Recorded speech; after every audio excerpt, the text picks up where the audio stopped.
Welcome to Robbinsdale Revisited. Today I'm here with Pete Ritchie, president of the Robbinsdale Historical Society. You know, most of the suburbs in Minneapolis are named after the landscape. We have a Richfield, a Golden Valley, an Eden Prairie, but Robbinsdale is a little bit different. It's not named after the landscape, but after a person, Andrew B. Robbins. He was a Civil War veteran, an entrepreneur, a state senator, and had a wonderful family that moved to what is now Robbinsdale. Today, Pete is going to tell us a little bit more about Robbinsdale's founding family. I get a call from this woman and she says, we're remodeling this old house up in Anoka. And we found that the owner was a man named Daniel Robbins, and that he had a little mill. And we understand that he's related to the Robbins family that founded Robbinsdale. And it turned out, his father's house is still standing in Anoka. At the Robbinsdale Historical Society, we have a wonderful collection of letters that Andrew B. Robbins wrote. Many of them are correspondence back to his mother and father in Anoka that he was writing during the Civil War. After he enlisted, he was sent to Fort Ripley, and he was among the Ho-Chunk, Ojibwe, or Chippewa that were there. His job was to sort of, they were supposed to keep them apart from what was going to happen in the Dakota War, because there were some Ho-Chunk and Ojibwe that wanted to redress old grievances, is the way that it was put. And he was stationed there for a while, and it was kind of uneventful. And then he was sent off to the Civil War. And at some point, we could go through the battles that he fought there. But after the war was over, he came to St. Anthony before it was part of Minneapolis. And that's where he met his wife, Adelaide, who was T.B. Walker's sister. By all accounts, they had a whirlwind courtship, and he got involved in various business ventures.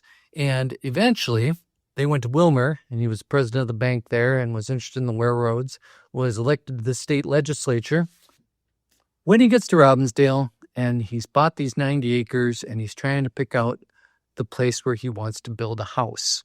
And he ends up over on the southwest side of Twin Lake. And he builds this fantasy of turrets and dormers and porches and breezeways and places where a carriage could come through. And he lays out the lands. He has a long, long driveway, and he plants trees on either side of it. He plants orchards and apple trees. And Adelaide was also a heck of a gardener. But by that time, they've already got at least 3 or 4 daughters, and they eventually have 5 daughters. The house is completed by 1890, and it's 16 rooms, lots of stained glass, polished woodwork, fireplaces. There's a grand piano. The library's filled with hundreds of books. You got 5 fireplaces to keep out the winter cold. There was indoor plumbing, and so the place was really just the envy of the neighbors. There were some nice houses out here at that time, but there was nothing like the Robbins mansion. He loved trees. He'd been influenced by a guy named Richard Shute, and this man in 1858 purchased 2,000 trees, and he planted them all over St. Anthony, which of course later became Minneapolis. So if you're over there by River Place, I wonder if any of those trees could be still there. The people of Robbinsdale at first were kind of delighted that this guy was coming to town and putting all this work into the place. And the Robbins had a gardener, and he drove a team of horses, and he'd pull a wagon with water, and he'd water the young trees. And the house and the land became known as the orchards, and it was kind of a horticultural showplace. Mrs. Robbins was an expert with flowers, and I've been told that she knew the Latin names for all the things she was planting, and they had a little greenhouse, and there was lots of exotic plants. And you had an artesian well that sort of ran constantly through a little pasture, and it ended up with a little pond in front of the Robbins mansion.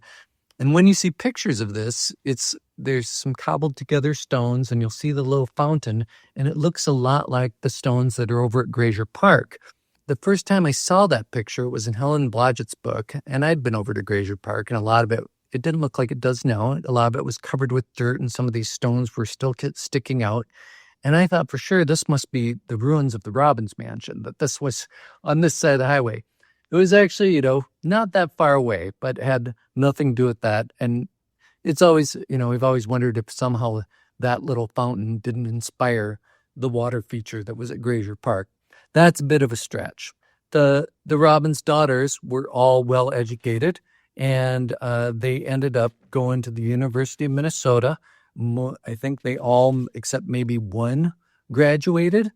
We're just going to talk a little bit about them. The ones that really got my attention are Adelaide Robbins, and that was she was born in 1881, so a few years before, and she was went to the University of Minnesota, was an accomplished musician.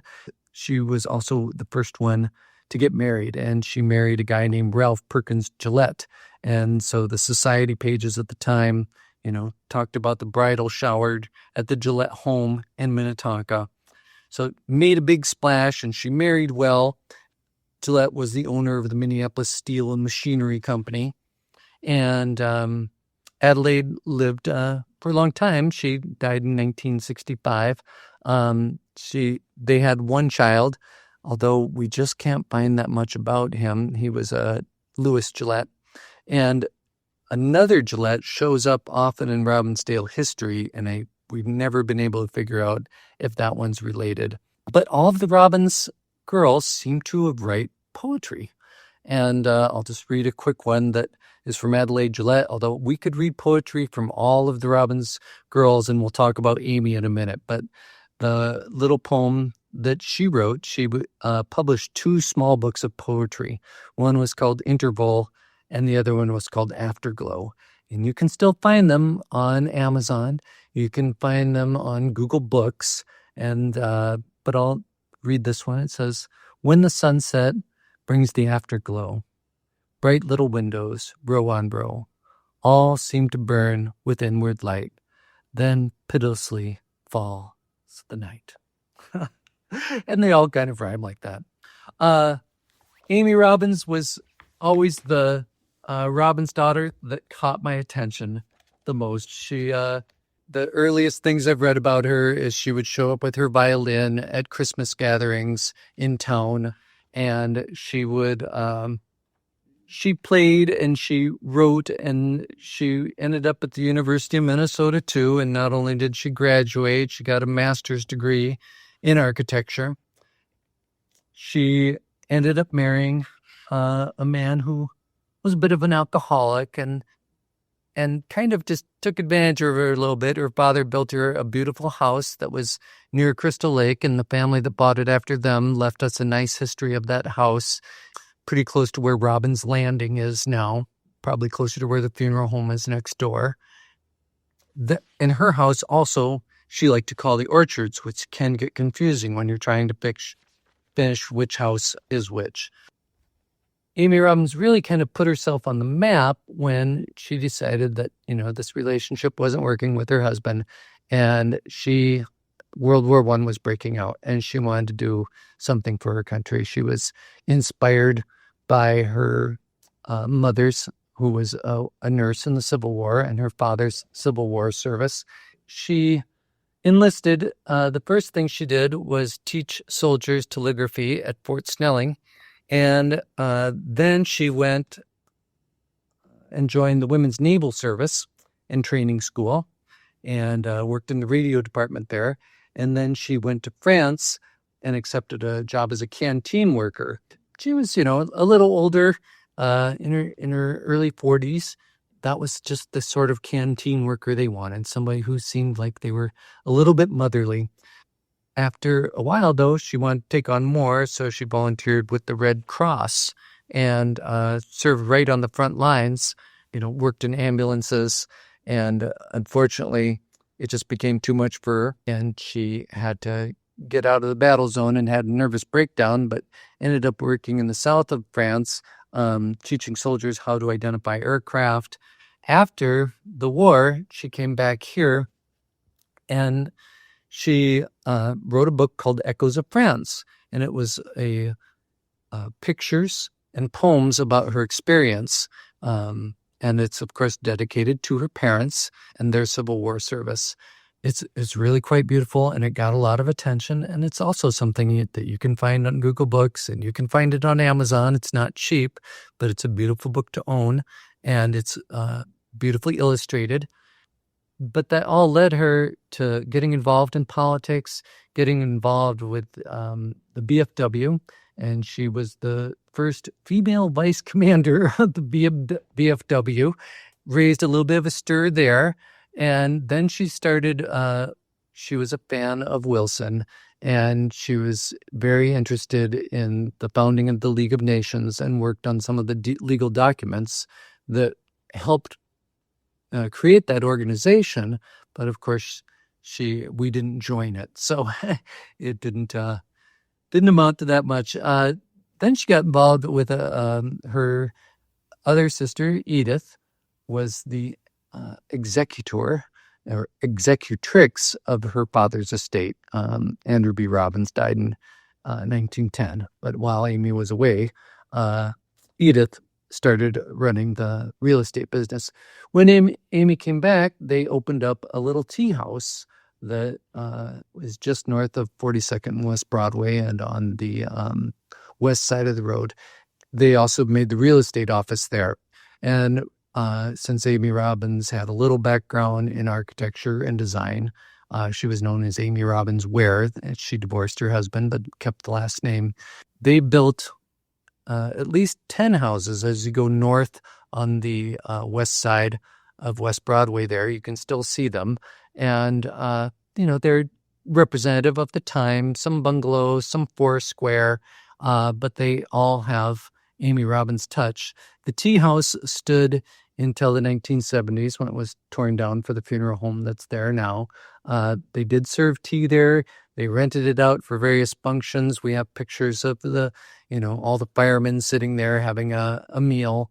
It had great big stone fireplaces, and we know that Amy and Edith went to the quarry and picked out the stones for a wall that went around the little building and the big stone fireplaces. We know that Edith Robbins was still using the building in the 1940s before she died, although at that time there wasn't a business being run out of it. And I've always thought it was funny that Robbinsdale, which in the early days was really known for its saloons, we took advantage of the fact that Minneapolis was closing their bars down on Sunday, and then people could come here and drink. That in the midst of all that, the Robbins sisters decided to open a tea house. They were also known as teetotalers. So Amy Robbins' book is beautiful, and she also had a lot to do with starting the Robbinsdale Library. She was one of the founding members. So in 1907, as their meeting notes open, they're all in Amy's hand. And she had a lot with, she went around and asked all the locals for money to build the building that we're sitting in now, and to build the first building that was there before that. So let's talk a little bit more about the Robbins daughters. The other one that really features large in Robbinsdale history is Edith. I've always loved the description of, here's this house, there's 5 daughters, and Andrew B. Robbins is described as the most patient man on earth because, he was a man of action and wanted to get things done. He was always ready to race out the door.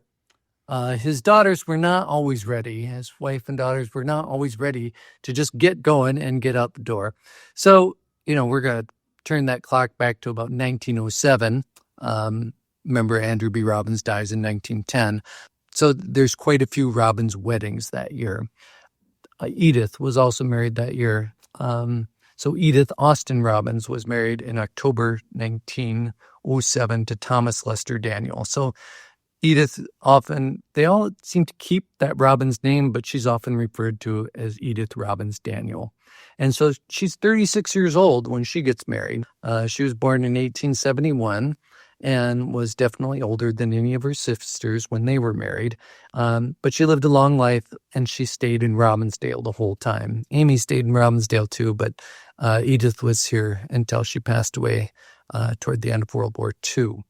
So after she graduates from high school, and we know that she graduated from East High School, I don't know how she got all the way over there back and forth, but the streetcar system was amazing. When she's 18 years old, after she graduates, she gets to go visit Europe, probably on T.B. Walker's dime, and she went to Rome the steamer she was on collided with an iceberg in the middle of the ocean, but thankfully, not like the Titanic, they didn't sink. And she spent her college years at McAllister and Carleton College and earned a Bachelor's of Science degree from the University of Minnesota in 1894 and a Master of Arts degree 2 years later. She was a teacher. She taught in the Robbinsdale grade school, which was called the Parker School. She taught in a high school and Central and East high schools in Minneapolis. She taught Latin, mathematics, and English. She served on the Robbinsdale School Board for 25 years, and one of my favorite pictures is her hiding a time capsule in the wall of the first Robbinsdale High School. We actually have that time capsule here in the museum sitting up somewhere. It's a copper box. You can see her and the rest of the school board there. She was an accomplished pianist, and they all played music, it seemed like. She was a member of the Tourist Club, and her church was important to her. She went to the Robbinsdale Congregational Church, and she adopted a daughter, Helen Mary Daniel. It's not exactly clear when her husband and her got divorced. When her father died, Edith and her sister, as we mentioned, opened up the Highway Tea House in Robbinsdale. And there they started their real estate and insurance and money lending business through the Robbinsdale Insurance and Loan Agency that was located at 4223 Crystal Lake Avenue.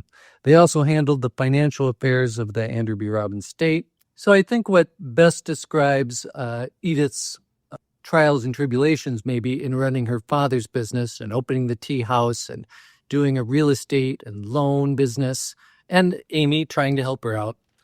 Amy decided to, I think, really capsulize that in what she calls a weekly bulletin, and she spells weekly, W-E-A-K-L-Y, bulletin, issued every once in a while.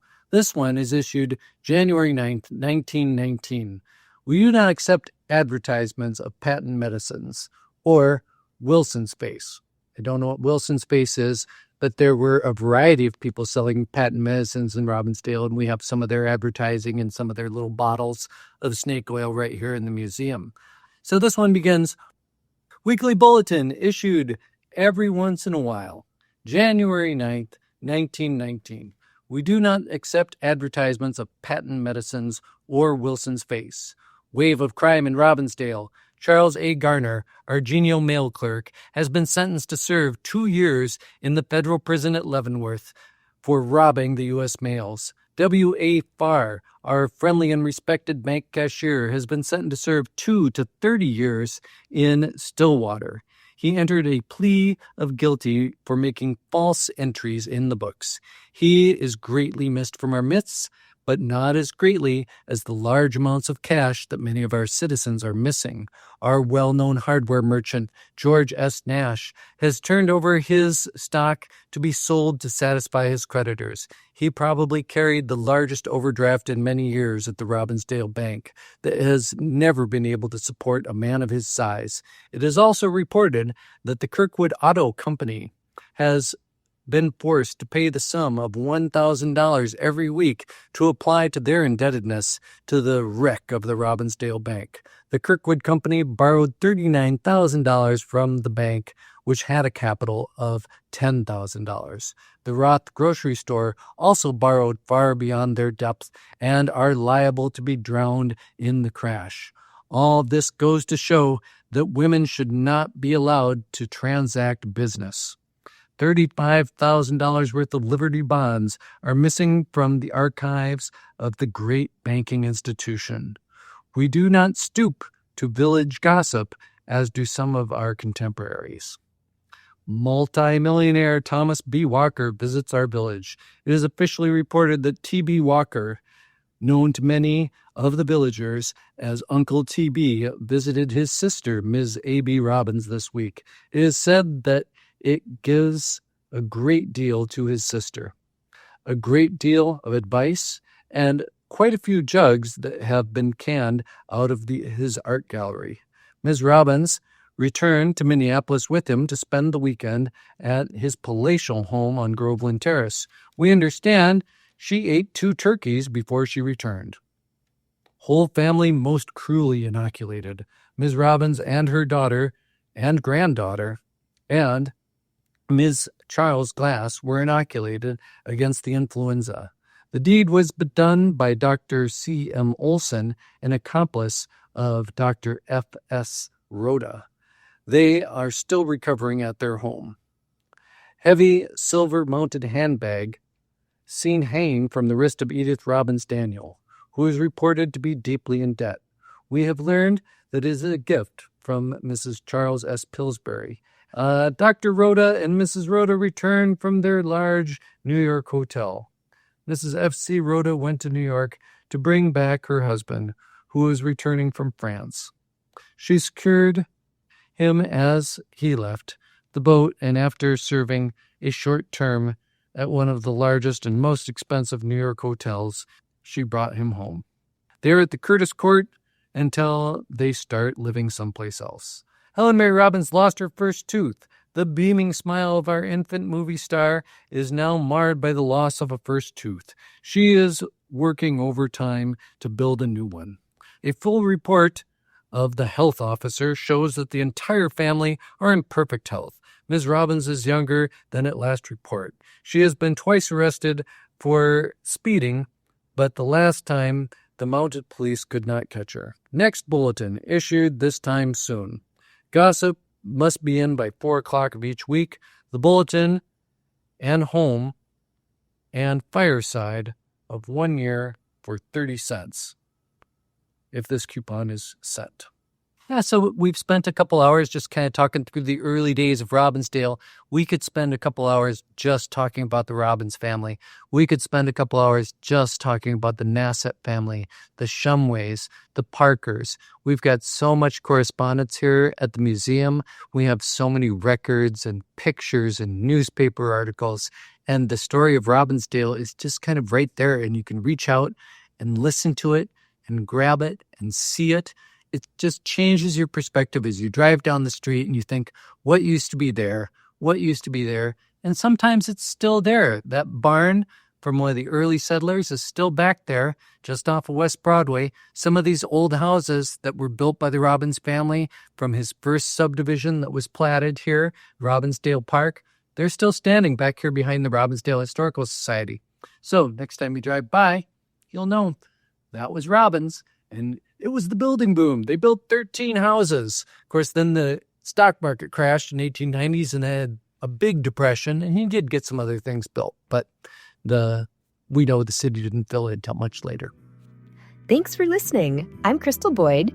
Robbinsdale Revisited is brought to you by the Robbinsdale Historical Society. Our little history museum is located at 4915 42nd Avenue North in the heart of Robbinsdale. We're open Fridays and Saturdays from 10 to 3. You can also visit us online at robbinsdale.org. You found this episode, so you know where to find the next one. Bicycle into the city every Saturday to see our friends. In the bus back home, sitting hanging.